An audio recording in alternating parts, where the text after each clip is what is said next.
There we go. Hello, hello, hello, and Hello. welcome to Redefining the Significance of You Time for You, by You, because of you.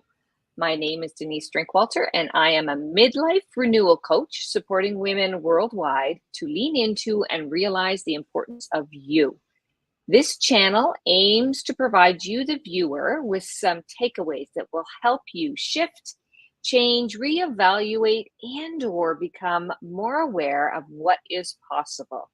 We have a variety of incredible guests sharing life experiences that have helped them become the amazing human beings that they are today. Every one of us, sometime in our lives, has had that infamous free time, and we frequently feel guilty, embarrassed, or wrong for taking out time for ourselves. We are here to help change that and support you to see what is possible when you take the time for you, by you, because of you. It is such an honor and a privilege to introduce and welcome Erica Helder to our show today. As an accomplished intuitive artist, Erica has made a significant impact in the art world and beyond. Over the past 5 years, Erica has sold out her last 22 collections in a row. It's a testament to her unique style and voice that has captivated audiences globally. Her work has been featured in international articles and magazines, highlighting her distinctive approach to abstract art. Erica's achievements extend beyond her artistic prowess. She has successfully run a five-figure studio for the last 5 years, demonstrating her business acumen and dedication to her craft.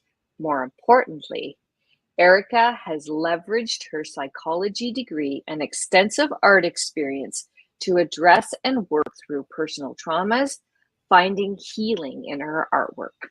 This journey has not only benefited her, but has also provided solace and inspiration to her community and collectors.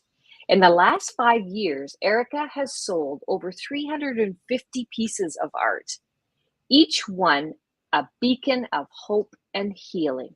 Her message and the healing power of creativity have reached a community of around 37,000 followers, each touched by her ability to transform these heavy emotions, trauma, and grief into expressive and healing art. Erica's work embodies the belief that creativity is a powerful tool for finding hope and overcoming life's challenges, regardless of one's experience with art. Please join me in welcoming Erica Helder, an intuitive artist who believes in the healing power of creativity, to our show today. Wow. And I, I cannot imagine how things have just blossomed and grown as you continue to use this medium in such an incredible way. Tell us how this all started. Well, I've spent most of my artwork or most of my life working through art and being an artist in some way, shape, or form. But it was really only in Yeah. the last 5 years that I started really focusing on the heart behind the art and like why it was so important to me. I think as kids, Mm, we're all kind of creative, but we don't always necessarily know why. For me, a lot of it was I didn't have the best childhood and I didn't really grow up in a great home environment, but being able to focus on creativity and creating and disappear into my little worlds with my artwork made a huge difference for me growing up. And now as an adult, it's something that I'm able to do that not only helps me process those past traumas, but it helps me process trauma with people in my community. It's so amazing. mm. So when you say process and art, so when I think about myself, for example, because you're saying, doesn't matter your skill set, doesn't matter creativity, use art and help get things out. Now, when I think of art, I think, yeah, that's not me. She's not talking to me because I don't do art. I don't know what art. I mean, I look at things and go, oh my gosh, how did they ever create this? Do you find that people, I'm alone in that, or do you think that that's a pretty common, oh, I'm not an artist, I couldn't do? Oh, I think that's very common. I get a lot of comments like, "I couldn't even draw a stick man," which, to be fair, I can't either. I do not draw. It's a lot of it is finding your own brand of creativity, and for me, that's fine arts and creating abstract, but that's not gonna be what everyone chooses. For someone, it's gonna be photography. For someone else, it's gonna be writing. For someone, it might be music. Like, creativity and arts, they often get separated into, like, creativity is for kids and crafts and stuff, and then art is fine art and it has to be in galleries and all of this, but it's such a silly way to separate these things. So what would you say if I were to reach out and say, Erica, tell me more about how I can start doing some work in an art realm and start to lighten my load because I'm struggling with some stuff. Is there something that you can say, oh, how could I incorporate creativity, say, into my life every day? I think if someone approached me with that, the first thing I would ask would be what they loved most as a kid. Because I think as kids, we're Mm, just innately creative. And a lot of people found a lot of joy in childhood with creativity. And then we let it go because we didn't have time as adults, or we couldn't make the time because we were busy doing everything else in the world. So I think a right. lot of it would come down to letting that inner child back into your life. So for some people, it was things like collage. Kids love collage, and so few adults do collage. And it takes very little actual, like, physical, tangible skill to just start doing it. And any of the Right. skills that you develop over time will just come as you start practicing it. So, what I'm hearing you say is you can pick something that lit you up when you were in your youth and start playing. Yep. I really think that a lot of people look at artists and they think that we have these skills from birth. It's just that we had the passion and we carried it through. So everybody had that passion at some point, but most people didn't, they weren't able to keep the time going for it. Those of us that look like we are, extremely skilled, it's actually just that we've pursued it. We've done it for thousands of hours. So we're refining the skills that we all had before. Right. So, is there anything that you feel would be, a stepping stone, or maybe somebody's listening who did have skill set as a child and they're not sure where to jump back in? Like, what is there anything? I know there's a big variety of options here, and I know it's a pretty wide question, but is there anything that you would say, go try? I would think this would be a really great starting point for them, right? Because just even the idea of planting this seed and having this conversation, I think, is very powerful, and giving people Mhm. permission to go back and tap into what you used to do that lit you up, right? So anything around that. I think a lot of it would come down to how much time someone's able to carve out, and I know that's a Ooh, problem for everybody. If you're able to carve out, say, 15 minutes a day, you might be able to make time for something like a one piece of a painting per day. So you could have an area that you set up where you just work on a painting, and you can just add one tiny bit per day for, say, 15 minutes. If you're someone who's able to carve out more time, say they have a whole night every week that they're able to just take for themselves, you can think about taking like a structured class. There are ceramicists that offer classes in their pottery studios, or artists, anything like that. There's a plethora of online courses now because a lot of artists have realized that these skills can be taught without doing it one-on-one. So a lot of people have online classes, and a lot of those are do them at your own pace. So if you're not sure when you'd be able to carve out time, or you don't have a structured schedule, something like that might work. right. I love that. I love that. So you fit it into the crooks and crannies of your life. Yep. And what we talk about in this show is giving back time for you, by you, because of you. So the purpose of the conversation is, I love how you broke it down. Figure out what is available in terms of your time frame. And we talk a lot about on this show, start small. Don't jump in the deep end, and Hmm. you don't have your water wings on because you haven't swam before. You know, like, let's not do that. Yeah. Start small. Make it simple. Play, right? Yes. Play with it. I think the playfulness of creativity is something that's often missing for professional artists. And I think a lot of times that's why we get things like art block, because we've taken the childhood joy right out of it. We're so focused on the business end. That play is so important for creativity. And it gives back to you too. When you allow that child to come out and play, you find the joy that's in your creativity. I love what you just said there, right? Find that inner joy, tap into your you-ness. And I never thought of that before, but when you said you have art blocks, I never thought of that before. But of course it makes sense. Like, everybody has blocks, right? I have blocks in my work too, right? It's like, Oh yeah. I don't know. What do I need to talk about now? Who needs to hear what now? And I can't do, I don't know. And then you stop, right? It's like, yep. It's a super common thing for artists. And I do think a lot of it comes down to losing that joy.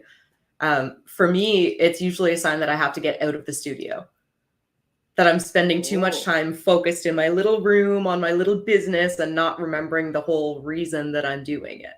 I love that. That's a great nugget right there. When you notice you are stuck, and that can be true in anything, right? When you are feeling stuck, it's time to make a shift. And that could be just moving your body, like you say, getting out of that environment because you're stagnant. You need to change up. You need to change up. I love that. That's actually another really good way to incorporate creativity into like a daily routine. Almost everybody's got a phone with a camera. Photography is very creative and doesn't get enough credit for that. If you were to say, go on a daily walk and document it in a series of photos, I mean, it's a beautiful way to think about things like movement and light and color, like what catches your eye on that walk, but it's also still kind of flexing those creative muscles. Oh, I love that. What a great tip. I love that, because you can go outside anytime, right? You can go out and experience the different weather conditions too, because even that is a unique lens, right? And I mean, you're talking about not jumping in. You don't need to buy a super expensive camera. You can start with your phone. And then if you find that it's something that's bringing you a ton of joy and you're loving it, invest in the next step up. I love that. Is there anything in particular that somebody in the audience, you have a tip or a strategy or a bit of advice if they know they're struggling with past experiences? Maybe their childhood was not great, like you had mentioned, unfortunately, and what they can do, what you did. Is there anything that you could share that you would be like, this worked really well for me, other than the art, obviously? But is there any tips or strategies you would love to share with the audience? Because I know a lot of us struggle with a variety of things, and sometimes we just think we're the only ones, right? I think depending on how creative you want to get with it, I always think that journaling, things like morning pages or even a brain dump at night, depending when you feel it's most beneficial, I think that's always going to be helpful. One thing that I like to do to make it a little bit more creative is I'll often do a brain dump on a page, and then I'll go through and I'll circle the words on there that are positive, like anything that stands out in that brain dump that has a positive connotation to it. And I'll draw all over the rest of the page so that by the time I'm done, I've processed all of that heaviness and I've only left behind the good. Oh, I love that. I love that. And does that help? It's a fun activity. Right? Does you find that helps you move forward? I do. Yeah. Especially when you look back at it and all you see are those positive words, you might still remember all of the negativity, but at the very least you've sat down and you've kind of dealt with it, and then you can move on with your day. I love that.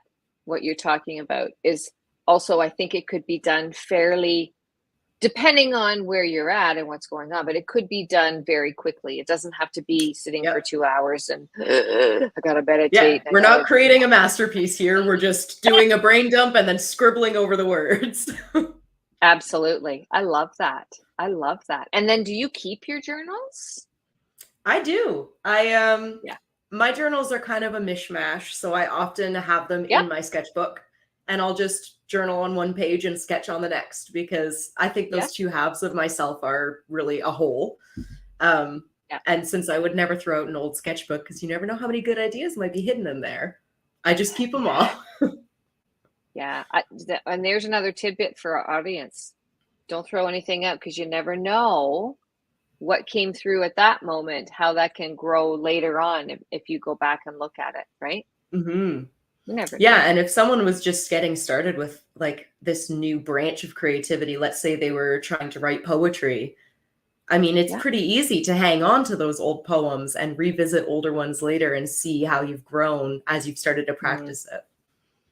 I love that. I love that. I think that's a great way, a great tool to see your growth. I love what you're saying because it's a permanent record for you to Hmm. recognize. And again, we're talking about for you, by you, because of you. This is your own personal journal. This isn't something that you want to necessarily tell everybody in the house you're doing or what. And if that resonates with you, then you do that, right? But at the Yep. same time, I don't know. When I was little, what we used to have a lot of times, and I joked with somebody around this because we used to have those journals that had the little lock and key, Oh, your you own little, had one too. right? Oh yeah, that's my secret. You can't, Yep. and I don't think I ever did anything with it because I was so young. I had no clue what a journal was really, but I just did whatever, and it was secret. Probably Yep. lost the key 10 minutes later, but whatever. I'm sure you could pick it with a bobby pin or Yeah, sure. Just push on it and it would pop open, right?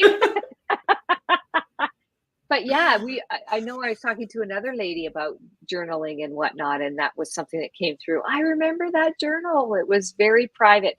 And that's what this can be. This whole journey can be hmm. whatever resonates for you. It is for you, by you, because of you.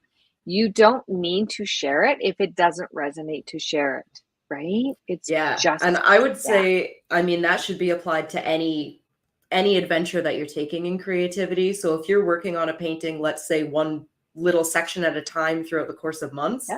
when you're done with it, put it where no one can see. You don't want someone to judge it and you don't feel like Yeah. sharing it, so don't. Just tuck it away. Yeah. And it's not like you're hiding anything. It's for you, by It's you, for because you. of you. It's you. Yeah. It's for you. It's all about you. And my people who watch regularly know that this is not egotistic when you are doing things for you, by you, because of you.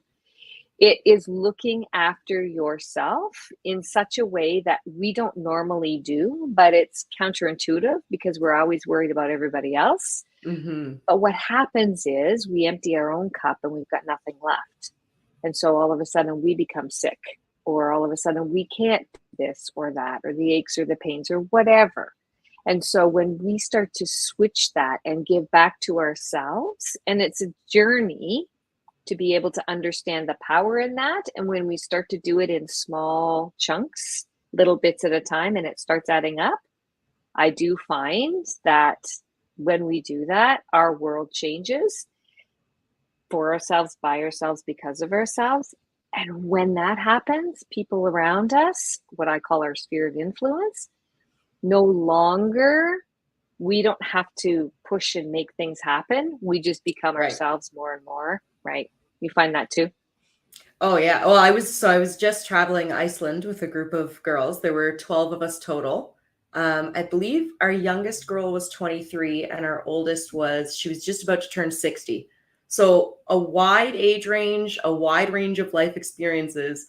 And I can't tell Uh-huh. you how many of us had that same feeling of like, it was hard to say yes to doing this because we had to take a week for ourselves. And none of us are used to playing that role in life where we are Mm. allowed to just take a week for ourselves to go and take our silly little sketchbooks around Iceland. And it is hard to say like I'm taking this week because I need it and I deserve it and it's mine. And can I ask, that was the beginning, and I love that you had the conversation around that. Was there anything that came out of it at the end in terms of people's realizations or conversation or about the experience and what happened as a result of taking that week for yourselves, by yourselves, because of yourselves? I think because at the end of the week, everyone feels so much more like themselves and so much more alive and Mm, rejuvenated. I think you do start to feel that importance the more you push yourself into it. I mean, I know by the end of it, we were all talking about when the next time was that we were going to travel again together. So even though for a lot of those girls, it was their first time doing something like that, I don't think it will be the sure. last. Love it. Perfect. And isn't it cool? Because what can happen then when they go home and everybody, you know what, I'm going to do another one, whether it's with the group or not, creating that next pattern of behavior to do it Hmm. again. People are going to start watching and go, well, if you're doing that, then I can do that. And we're role modeling without role model. We're just Right. doing what we're doing and we're showing what's possible, not for the purposes, watch me. You're just doing it because you've made a decision. And even though it was hard, it's like, oh, wait, what about, right? I think it's always going to be hard the first time you carve out time for something, whether it's your like 5 minute journaling practice or your half an hour course at the pottery Yeah. studio or a week in Iceland. It's always going to be hard that first time. But then the more you do it, the more you get used to claiming that as this is the time that I need for me. I love what you're saying. And I'm going to add, then it needs to become more consistent. And Hmm. even if it's not taking a week all the time, it's looking after, making sure you carve time for yourself. And the regularity, I think, is important. I believe and see it's very much like working out at a gym. Once you start to fall off, it's harder to get back, right? Right. But when we take time for ourselves, by ourselves, because of ourselves, and we can do that every single day. And people, I say, just start small, 1 minute. Take a minute for yourself and literally shut everything off and just be for 1 minute and see what happens. And do that for 3 days in a Hmm. row. Start small. It's okay. What's gonna what's gonna fall apart in a minute? And some people will go, well, everything. And I'm like, well, then take 30 seconds. Like, There you go. We'll strip it back till you're yeah, okay. exactly. Let's go small. We can do small. Small is small. It's okay. It's going to be fine because you get into that momentum and then you start to realize. And then when you start to get the feedback, you start to grow, you start to expand, you start to feel different. Then people around you will start to shift too because Hmm. energy is everything, right? And then Energy goes all of out, a it comes sudden, back. it's not so weird for you to take Yeah, time because they're going to do the same thing. And exactly. maybe we can all have a healthier community if we can all take a little bit more time for ourselves. when And that's the goal of life, really. To me, at the Yeah. end of the day, that's why I do this show, because without it, we're going to continue into a rat race and then we're gone.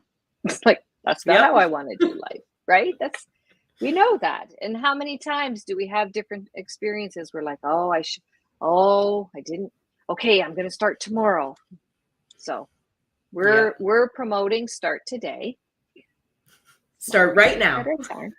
Start right in now. about five Take 10 minutes. minutes. Well, and you know what? If you're watching the show, then you are doing it right now, right? You Yeah. are taking time. You are taking time to learn what's possible, right? Any last comments that you want to share with the audience? Anything that, you know what, this is really important, or anything that you want to say?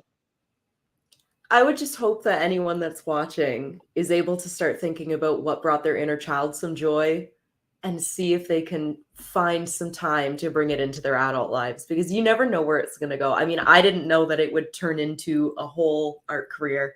I didn't know that I would be telling strangers stories in abstract art and having it live in their homes. I didn't know any of that. I just needed a way to process. And I Mm-hmm. think if everybody was able to start small and incorporate just a bit of creativity, that maybe who knows where any of it could go. But I love that. And keeping yourself open, right? Keeping mhm. yourself open and available and being good with taking time to play and enjoy. Just enjoy. Enjoy. You're not taking anything away from anybody else when you enjoy life. You're giving back in ways you can't even begin to imagine. Yeah. It is absolutely incredible to share this space with you. I love what you do. In our show notes, people can find you on your website. All the information is there. They can contact you through that. I saw that, right? Yeah. Yep. I've got a contact form on my website. If anyone's got any questions or they're just like totally lost and don't even know where to start with creativity, send me an email and I will send you a million ideas. You do sleep, don't you? Well, when I feel tired. Okay.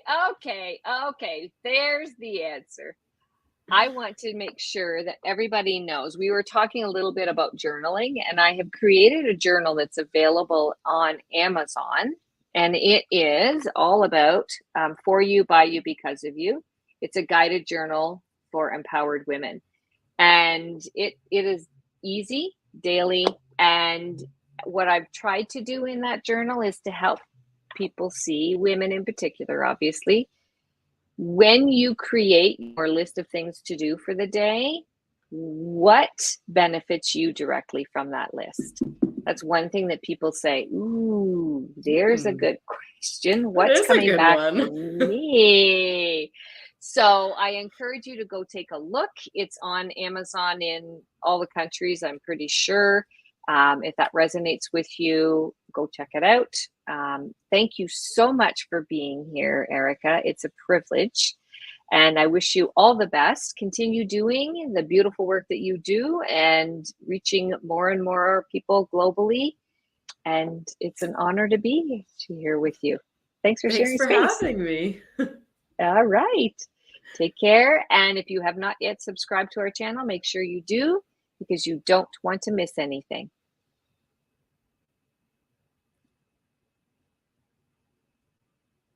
I froze there. Bye, everyone.